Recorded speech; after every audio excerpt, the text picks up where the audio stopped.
दर्शकबिन तपाईको दिन कस्तो बितिरहेको छ एकपटक पुनः स्वागत गर्दछु तपाई हाम्रो आफ्नो च्यानल विश्वपिडियामा। दर्शकबिन आजको यस विशेष भिडियोमा हामी यस्तो देशको बारेमा रोचक जानकारी प्रस्तुत गर्दै छौं जहाँ आजको दिनमा 7 लाख भन्दा बढी नेपालीहरू भए पनि अधिकांश नेपालीहरू मौज मस्ती र मलेसियन केटीको कारण फर्किन सकेका छैनन्। एउटा यस्तो देश जहाँका युवतीहरूले तपाईलाई दिवाना बनाउँदछन्। पैसा कमाउन वा आफ्नो आवश्यकता पूरा नहुँदासम्म नेपाली वा विदेशी नागरिकहरूसँग अनैतिक सम्बन्ध राख्ने गर्छन्। एउटा यस्तो जवान देश जहाँ गएका हाम्रा दाजुभाइ 10 वर्ष बस्दा पनि केही नकमाई रित्तै फर्किएको घटना पनि गाउँ घरमा निकै सुनिन्छ। हो आज हामी खाडी पछि नेपालीहरूको दोस्रो सबैभन्दा रोजगारी गन्तव्य बनेको मौज मस्तीका लागि युवाहरू बीच मनोरञ्जनले भरिएको देश मलेसियाको बारेमा रोचक र भित्री सच्चाई तपाईहरूलाई प्रस्तुत गर्दैछौँ, जहाँ आजसम्म 4000 नेपालीहरूको मृत्यु भइसकेको छ। दर्शकबिन हामी अधिकांश नेपाली युवाहरूका लागि मलेसिया भनेको पहिलो परदेशको सपना बोकेको देश हो। मलेसिया भनेको पैसाको मूल्य पाउने देश। हाम्रो गाउँका सबै मलेसियामै छन्, छोरो मलेसियामा छ, पैसा पठाउँछ र मलेसिया गएपछि घर फर्कन गाह्रो हुन्छ भन्ने उदाहरणहरू तपाईको मनमा झल्कन सक्छ। खाडी देश जानु अघि धेरै जसो युवाहरूको पहिलो रोजाइ मलेसिया नै हुने गर्छ, जहाँ नेपालीहरूको दैनिक संघर्ष 12 देखि 14 घण्टासम्म कठोर परिश्रम र टाढाको जीवन बिताउँदै आएका नेपालीहरूको पसिनाले नेपालमा पठाएको रेमिट्यान्सले देशको अर्थतन्त्र चलिरहेको छ। दर्शकबिन तपाईहरू यो भिडियो मलेसिया वा संसारको कुन कुनादेखि हेर्दै हुनुहुन्छ कृपया कमेन्ट गर्नुहोला। दर्शकबिन दक्षिण पूर्वी एसियामा अवस्थित संघीय संवैधानिक राजतन्त्र भएको देश मलेसियाको आधिकारिक नाम फेडरेसन अफ मलेसिया हो, जुन 3,30,803 वर्ग किलोमिटरमा फैलिएको एसियाको 20औं र विश्वको 68औं सबैभन्दा ठूलो क्षेत्रफल भएको देश हो। उत्तर र पूर्वमा थाइल्याण्ड, इन्डोनेसिया र ब्रुनाई, पूर्वमा सिङ्गापुर र दक्षिणमा चीन सागर, फिलिपिन्स र भियतनामसँग सीमा साझा गरेको विश्वको 43औं सबैभन्दा बढी जनसंख्या भएको मलेसियामा करिब 3,60,68,000 भन्दा बढी मानिसहरू बसोबास गर्दै आएका छन्, जहाँ इन्डोनेसिया, बंगलादेश, नेपाल, म्यानमार, भारत र फिलिपिन्स देशका नागरिकहरूले मलेसियाको श्रम बजारमा ठूलो योगदान पुर्याएका छन्। दर्शकबिन मौज मस्तीका लागि संसारभर चिनिएको मलेसिया मनोरञ्जन, मौज मस्ती र वेश्यावृत्तिले पनि त्यतिकै प्रसिद्ध छ। मुस्लिम बाहुल देश भएकाले यौन व्यापारलाई नैतिक दृष्टिले गलत र अपमानजनक मान्ने भए पनि राजधानी शहर क्वालालम्पुर, जोहोर बारू र पेनाङ जस्ता ठूला शहरहरूमा अन्डरग्राउन्ड नेटवर्क भेटिने गरिन्छ। त्यसो त सन् 2012 देखि यो देशमा मात्रै करिब 11,000 भन्दा बढी नेपालीहरू हराएको वा परिवारबाट सम्पर्क विहीन भएको रिपोर्ट आएको थियो। मलेसियन केटीको कारण वा अन्य केही कारणले नेपालीहरू फर्कन किन नचाहेको आजसम्म तपाई हामी जानकार छैनौं। मलेसियाको अर्को चर्चित कुरा भनेको यहाँको नाइट लाइफ पनि हो। मलेसियाको नाइट लाइफ राति अबेरसम्म खुल्छ भने महिलाहरूका लागि निकै सुरक्षित पनि रहेको छ। विशेष गरी राजधानी शहरमा हुने नाइट लाइफ देशकै सबैभन्दा चर्चित मध्येको एक रहेको छ।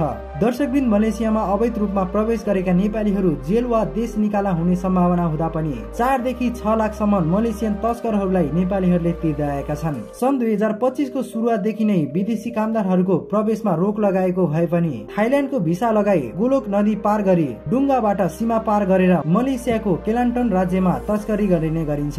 दर्शकवृन्द आजको दिनसम्ममा पनि लाखौं युवाहरू मलेसियाको शहरमा पसिना बगाइरहेका छन्। कतिपयले राम्रै कमाई गरिरहेका छन् भने कतिपय घर फर्किन नै डराउँछन्। सस्तो भिजा, सजिलो प्रवेश र हजारौं रोजगार अवसरका कारण नेपालीहरूको पहिलो रोजाइ बनेको मलेसियामा निर्माण, म्यानुफ्याक्चरिङ, सरसफाई, होटेल, सेक्युरिटी गार्डमा नेपालीहरूको माग आज पनि अत्याधिक रहेको छ।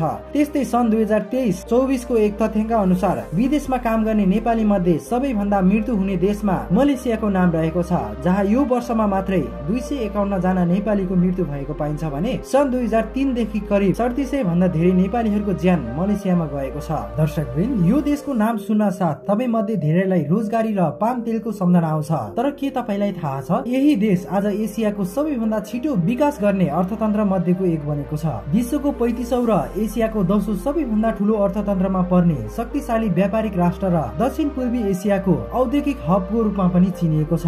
चीन, अमेरिका, जापान, भारत र सिङ्गापुर जस्ता धनी देशहरूलाई निर्यात गरी विश्वको दोस्रो सबैभन्दा ठूलो पाम निर्यातकर्ता, शीर्ष 10 इलेक्ट्रोनिक पार्ट्स आपूर्तिकर्ता र प्राकृतिक ग्यासको निर्यातले मलेसियालाई उद्योग र आपूर्ति श्रृङ्खलाको ग्लोबल हब पनि बनाएको छ। तपाईलाई यो जानकारी पनि दिउ कि मलेसियन मानिसहरूको नाममा बिन र बिन्ती जोडिएको हुन्छ भन्ने कुरा थाहा पाउँदा तपाईलाई अचम्म लाग्ला। धेरै जसो मुस्लिम परिवारको यो नियम अनिवार्य रूपमा पालना गर्नुपर्ने नियम रहेको छ, जहाँ बिन शब्दको अर्थ हुन्छ छोरा र बिन्ती शब्दको अर्थ छोरी वा महिलाको नाममा प्रयोग गरिन्छ। दर्शकवृन्द मलेसिया दक्षिण पूर्वी एसियामा सबैभन्दा गतिशील र श्रम सक्रिय देशहरूमा गनिने मलेसियाका महिलाहरू काम गर्न निकै मन पराउँछन्। मलेसियन महिलाहरू टिचर, डक्टर, नर्स, बैंक कर्मचारी, इन्जिनियर, कार्यालय प्रशासन, आइटी र व्यापारमा समेत तपाईहरूले महिला देख्न सक्नुहुनेछ। मलेसियामा आजको मितिमा करिब 55% भन्दा बढी महिला श्रम शक्ति बजारमा सक्रिय रहेका छन्। दर्शकवृन्द, सन् 1960 मा कूटनीतिक सम्बन्ध स्थापना गर्नुभन्दा पहिले नेपालले मलेसियाको आपतकालीन समयमा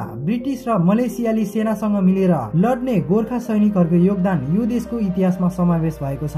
विशेषतः सन् 1960 को दशकदेखि नेपालीहरू मलेसियामा निर्माण क्षेत्र, कारखाना, मजदुरी र कृषि काम गर्न मलेसिया प्रवेश गरेको भए पनि सन् 2000 को दशकको सुरुवातदेखि नेपालीलाई विदेशी श्रमको प्रमुख स्रोत देशको रूपमा मान्यता दिएको थियो। नेपालीहरू मलेसियामा फैलन थालेपछि नेपालीज कम्युनिटी भनेर चिनिएको आजको स्थितिसम्म आइपुग्दा करिब 7 लाख भन्दा बढी नेपालीहरू बसोबास गर्दै आएका छन्। दर्शकवृन्द, युरोपको अस्पतालहरूमा प्रयोग हुने मेडिकल उपकरण र भारत तथा चीनका उद्योगहरूमा प्रयोग हुने धेरै जसो इन्डस्ट्रियल पार्ट्स पनि मलेसियामा बन्ने गरेको छ। यसको साथै मलेसियन मानिसहरूले शरीरमा काँडा भिरेर देवतालाई समर्पण गर्ने विश्वको सबैभन्दा ठूलो धार्मिक उत्सव मध्ये थाइपुसम फेस्टिभलमा धातुका काँडाहरू लगाएर 10 देखि 12 घण्टासम्म यात्रा गर्ने उत्सव मनाउने गर्छन्। विशेष गरी भाटु केभ र सेलाङ्गोरमा मनाइने विश्वभरका तमिल हिन्दूहरूको प्रमुख तीर्थस्थलसम्म पुग्दा केवल भक्ति मात्र होइन, शारीरिक र मानसिक सहिष्णुताको परीक्षा पनि हेरिने गरिन्छ।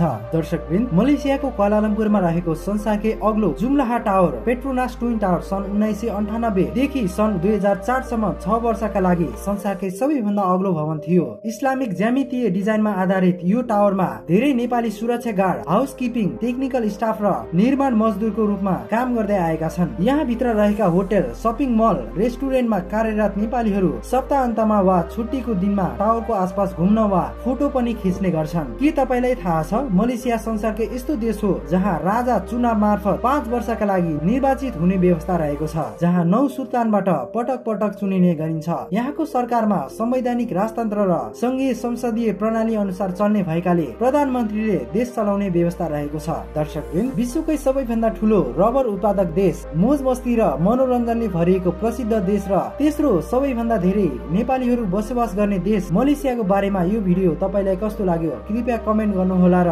मलेसियाबाट निकै नजिकको देश थाइल्यान्ड देशलाई हेर्न इन्ड स्क्रिनलाई क्लिक गर्नुहोला।